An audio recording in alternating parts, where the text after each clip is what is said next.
and welcome to the JGF Amplified podcast, Jake Schouwveld's premier podcast. I am Mata Wutladi, and for the first time on this here platform, of course, I always say every week on our podcast, Andihambi ndodwa andililo ilolo, simply meaning I do not walk alone. Today, that is amplified to the max because we have a live audience with us today. No, Ndite, we have a live studio audience at Summit Connected 2022.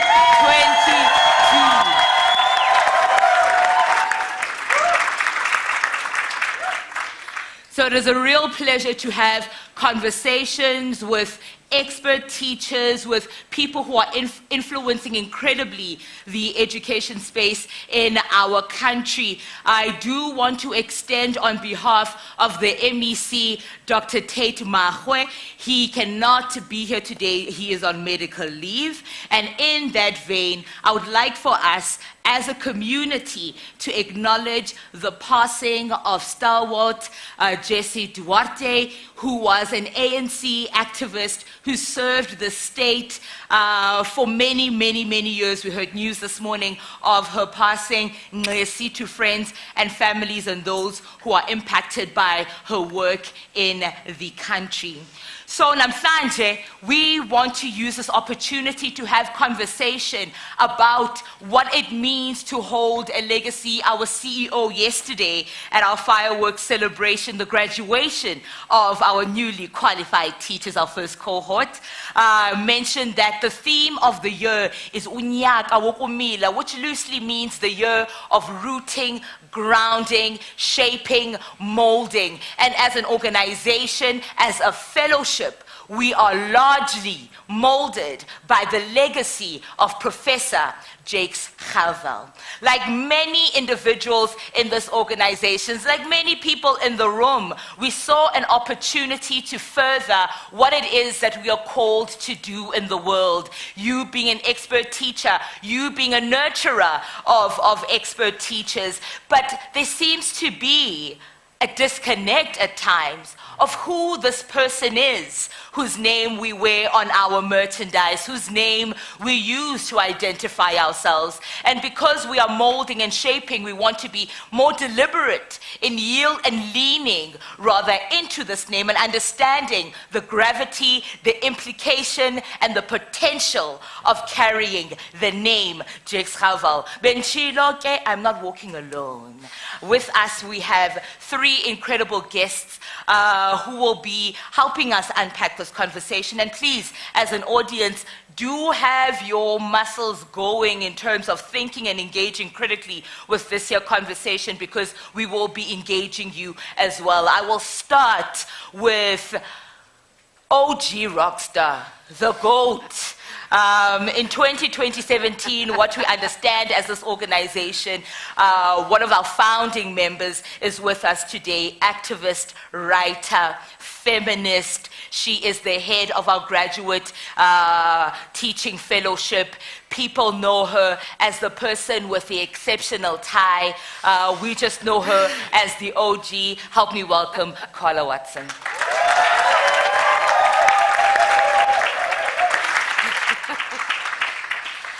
Founder of Berg Education, a platform, a company that deliberately excavates the potential, the entrepreneurial potential of young people in this country. This individual graduated cum laude, BA Law.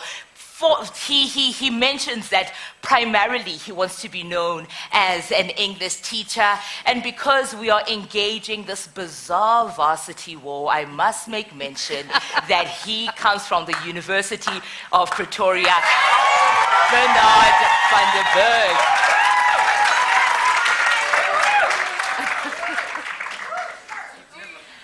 the face, the mind, the hands behind Boitumelo Diale branding. She is a teacher of accounting at St. Susie Girls in Cape Town. She believes that her work is directed towards helping learners access their potential. Do I need to mention that she's a 3-time graduate of a university that sits idly on a hill, idly on a hill, the University of Cape Town. She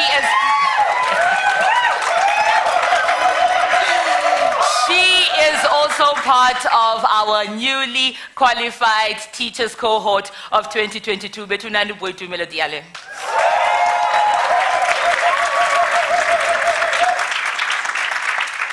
So, Carla, I will kick off with you, right? So we have, for many gatherings, talked about this organization starting in 2017. Anecdotally, the first summit had 20 individuals, then 35. Now we're at 173, if not 180. But I'm most curious in understanding, out of all the names that exist in this very rich country of ours, why do we name our fellowship, our organization, after Professor Jakes Gerwel? Thank you, Matabu. It is not an easy decision to name an idea behind a person. But what the Gerwel family, as we need to recognize that it's not just an individual that we work with, but the families that surround one person's idea and belief system, was particularly unique for what we believed teaching to be about.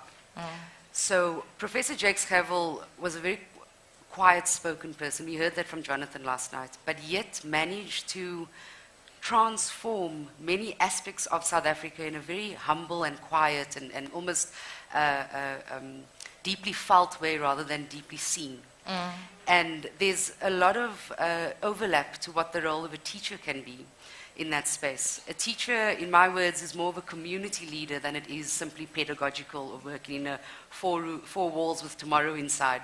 But rather, the Gerwel family and the person Jakes Gerwel embodied a belief system about making significant change under the trust of Nelson Mandela to be able to drive change quietly but with intention. And when we founded JGF, when we founded this idea that then became the Jakes Gerwel Fellowship, it was also in line with the legacy of the Alan Gray family as well.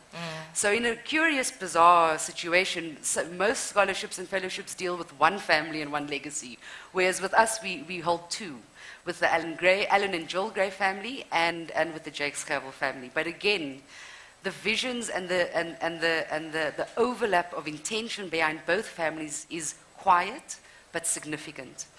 And one of the major takeaways a close friend just recently sent to me is transformation happens when you invite the whole family of the individual to be able to make change. Yes, we've graduated 40 people last night, but we've graduated 40 families making change in South Africa, in their communities and in their purpose. For a more concrete, factual reason as to, part of the name of Professor Jakes Gerwel, is that he was the first chairperson of the Alan Gray Orbis Foundation board.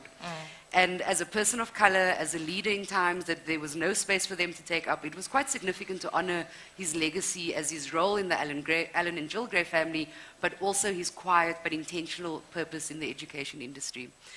And as we know, or let me just remind us all, he was a high school teacher at Grassy Park High in the Western Cape, where you can be many, many things, but the role of the teacher is significant. And those are some of the reasons for us carrying his name.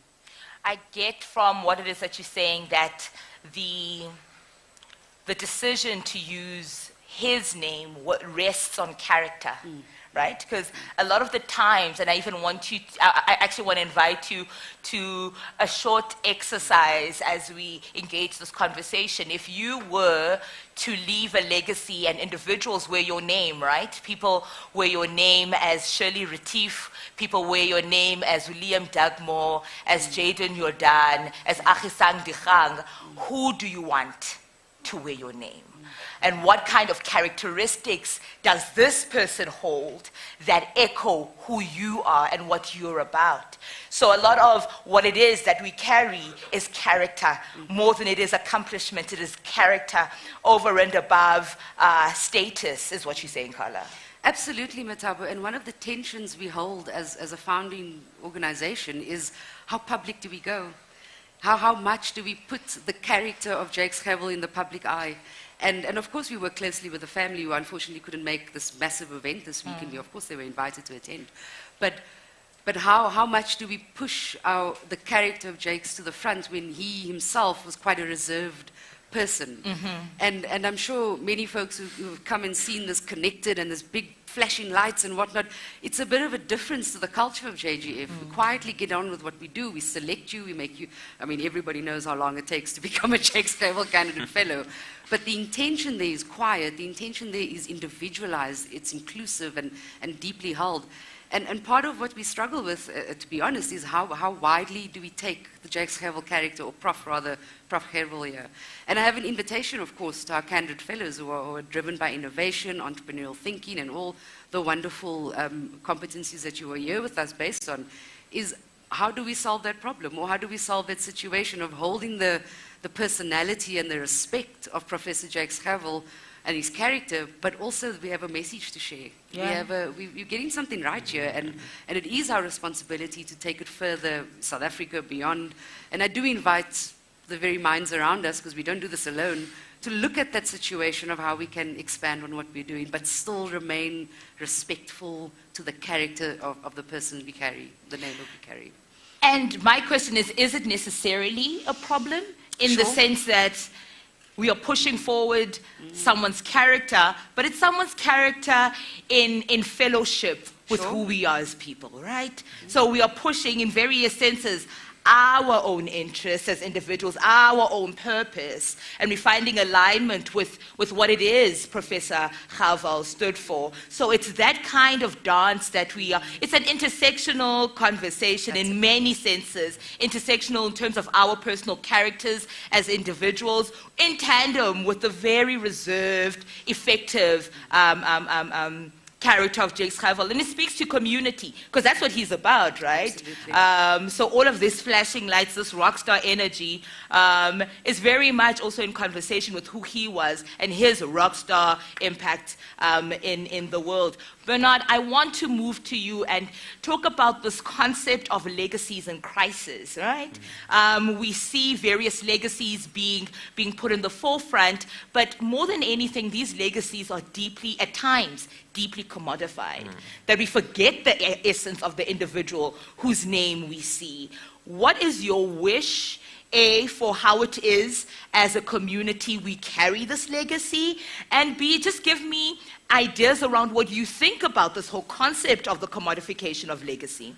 I think it's a very difficult line to straddle. Because at one point we want to market, we want to get the Jakes Gerwel name out there, we want to get ideas out there, but then on the other one, how true are we remaining to that legacy? How true are we remaining to the voice and to the actions of this man that we're kind of trying to uphold, and the thing that inspires us at the end of the day? And I think it's kind of looking at that dichotomy and kind of those two almost opposing forces and asking ourselves, but how do we do both of these things at the same time when seemingly they are going against one another? And I think very much what comes out of that is, yes, it's important for us to grow. I mean, when I started here, there were 40 of us. Look at everyone in front of me now. I mean, this is important. And I think that it's very important to kind of, as we move along, to realize that the vision and the mission and everything that we kind of speak to and that we claim we want to do, that changes. And it's kind of Julian's concept of times 10. Yes, there was Jakes Gerwel, and yes, he did make this impact, and he made this massive impact.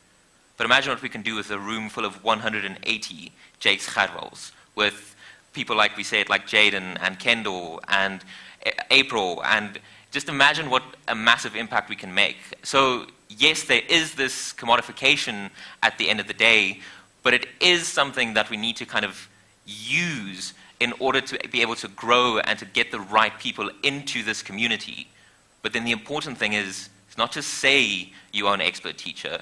It's not just to say you are an entrepreneurial leader. It's not just to say you're a leader in education. You have to actually go and do it.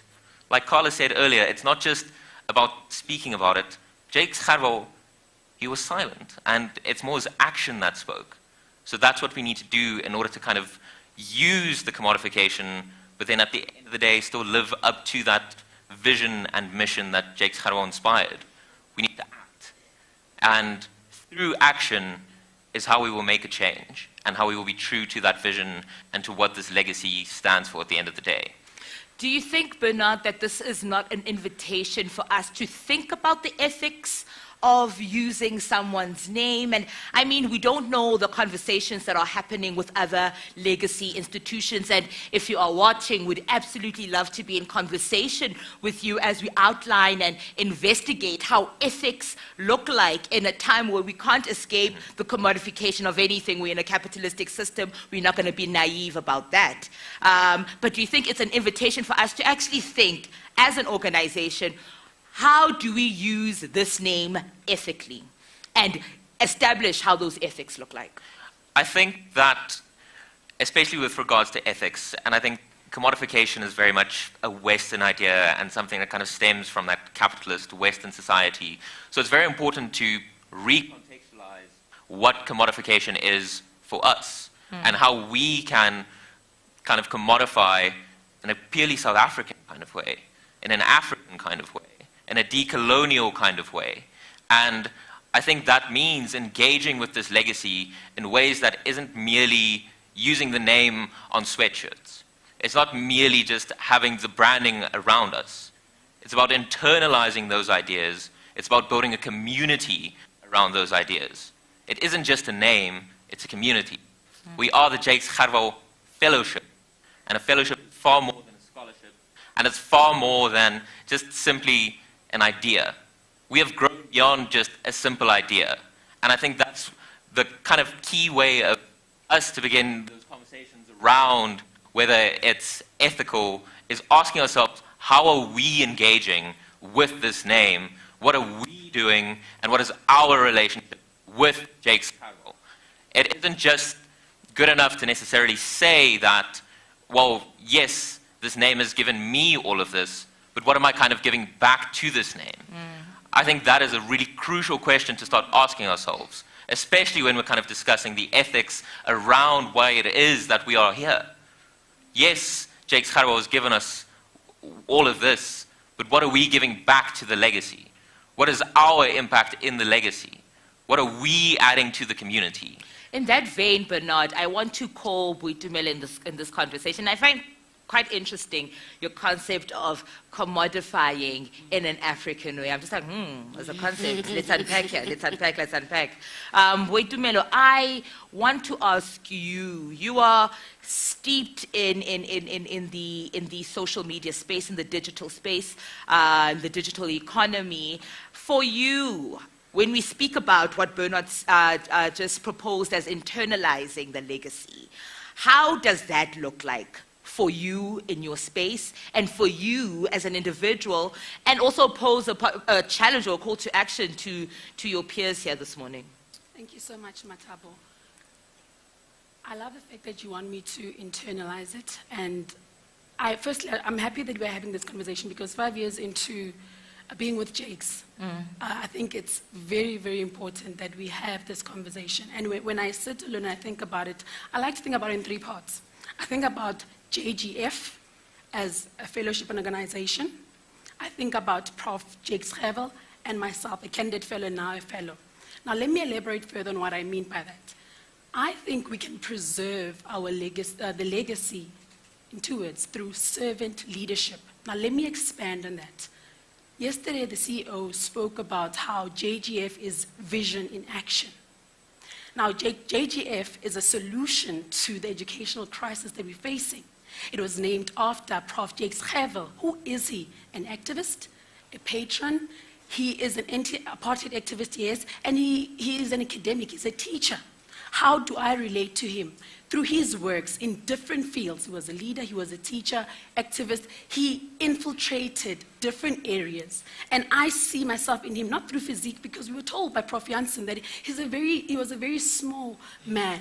But you can see Boitumelo Diale, not so small, right? so I may not be like him in terms of physique, in terms of appearance, but I see myself in him through the values that we both believe in, and one of them being servant leadership. Now, what is that? Servant leadership basically speaks about how leadership is an opportunity to serve. It's not just about you. And I want to speak on that because we recognize that we are doing it for ourselves. We want to have bread and butter, but there's a bigger purpose. And that's something that Prof. Janssen spoke about when he spoke about Prof. Jakes, when he said his impact, he had enduring impact. It was long-lasting. So for me, it's all about recognizing that our success, Matabo, will be seen through, we will measure our success through growth and development. And what does that look like? It's not enough to just be an experienced teacher. You need to be an expert teacher. And how is Jakes Travel, the fellowship, helping us? We had a session yesterday about an elective that year Ds and E's, I don't know if I'm even calling it right, that year Ds and E's are going to do. And it's going to help us not just be experienced, but also become expert teachers. And not in a short period of time. So we're trying to get where we want to go in a shorter period of time. So for me, it's all about being a servant leader. And in my own world, it's all about branding. I believe that you need to understand who you're affiliated with. And understand that as a Jakes Travel fellow, you are a brand ambassador. So if you are going to wear the merch, be very sure that the spaces that you occupy, the spaces that you set foot in, what you say, it's not even about how you say it. It's not about the accent. It's not about how you speak. It's about what comes out of your mouth. Are you representing the fellowship well?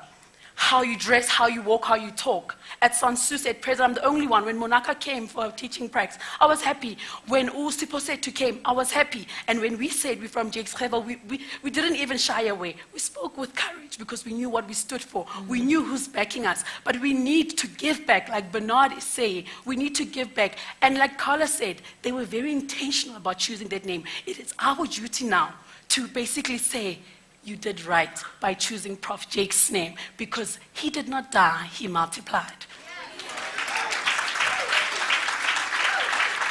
Thank you so much, Boitumelo.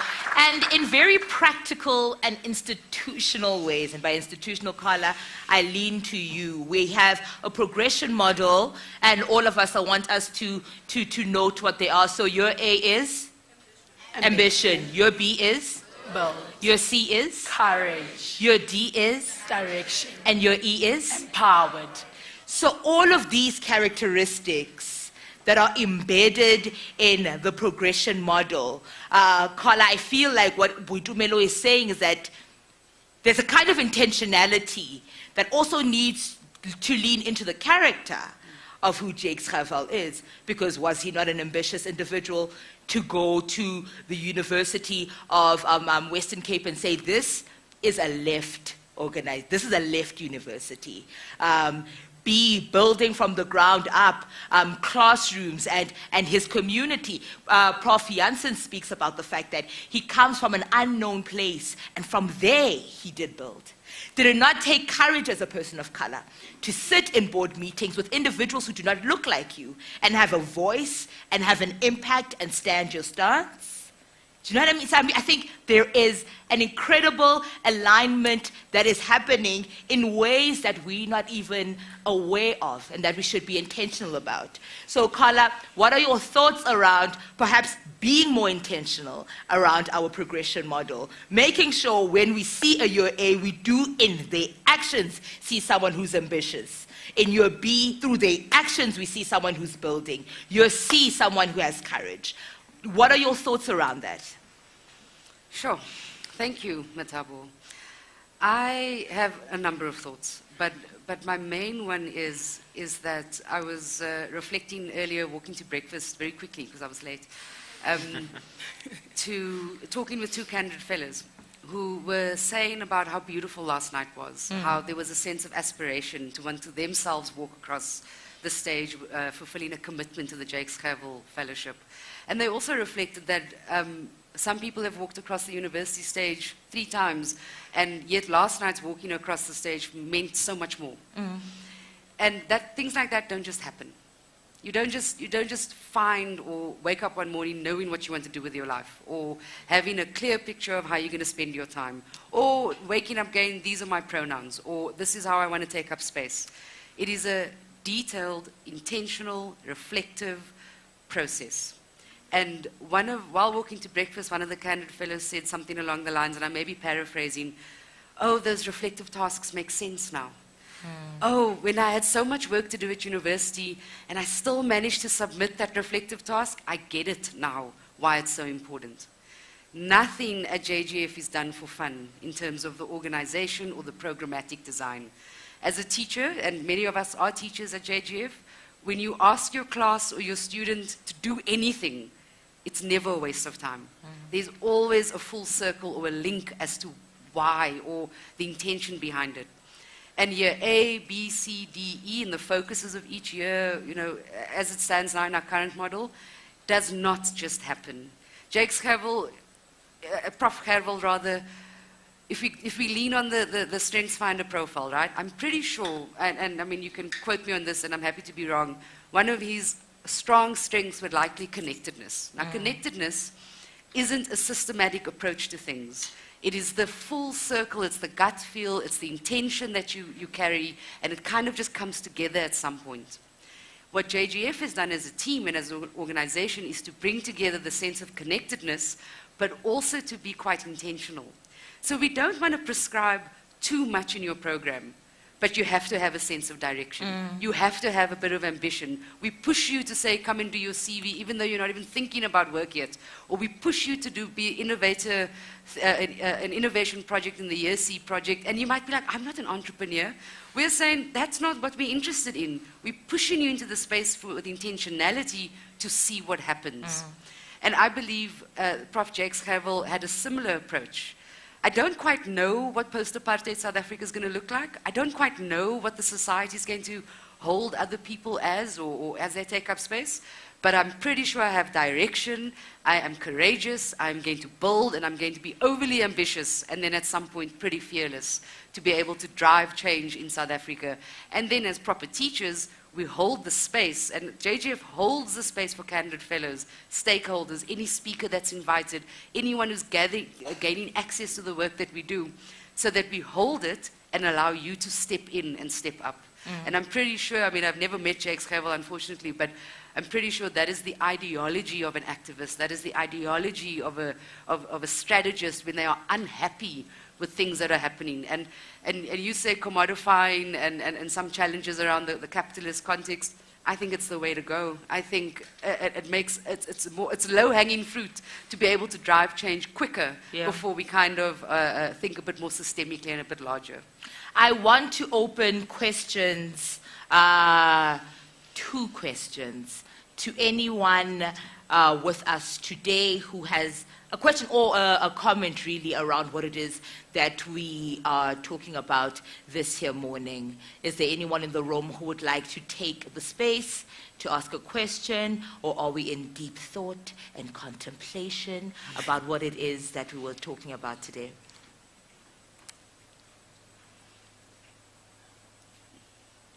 Yes, your name please. Wandile. Yes, Wandile. We get a mic maybe? Do we have a roaming mic on site? There's one right there behind you. Where? Letu, would you mind? There's a mic on the lectern behind you. Thank you. Thank you.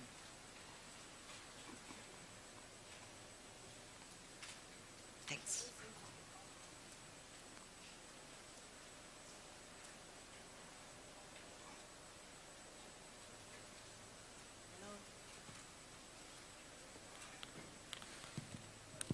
Oh, okay. Good morning, everyone. I'm Wandile Jamini. My pronouns are they, them. The thing that I'm ruminating about, so there's no question, it's a thought. is this idea of commodification, and how do we do that in a decolonized way? Is that possible? So essentially the comment that we brought up earlier. And I think it's not possible. My argument, which is not fully developed, is that commodification is inherently part of the capitalist consumerist convention. Yeah. I'm deeply anti-capitalist.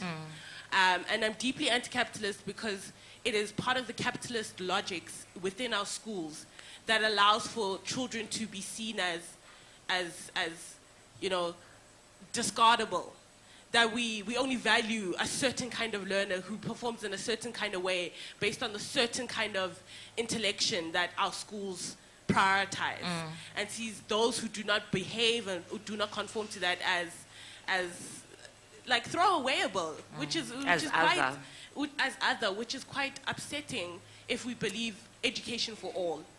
So I think I disagree with where we started to conclude that inherently commodification is part of capitalism. Yeah.